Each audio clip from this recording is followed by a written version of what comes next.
Наша школа уже с 1992 года является агрошколой, то есть статус агрошколы мы имеем одной из первых в нашей республике.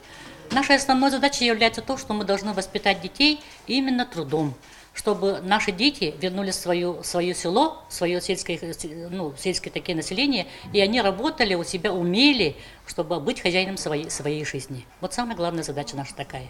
В чем же особенность нашей школы? Значит, мы даем с самого начала, с начальных классов, мы даем предметы, такие как основы сельскохозяйственных знаний, уже с самого начала, с начальных классов ведется. Затем с 5 класса начиная у нас уже идут элективные курсы, тоже такого сельскохозяйственного направления. И в старших классах профильное обучение ведется, агротехнологический профиль, ведутся уже профильно предметы биологии и химии. Кроме этого, мы преподаем как предметы механизации растениеводства и животноводства. Еще есть у нас профессиональное обучение. Уже со школьных скамьи наши дети получают специальность тракторист-машинист категории В и С. Кроме этого, у нас есть свое подсобное хозяйство, доходы которого идут именно на бесплатное питание наших детей.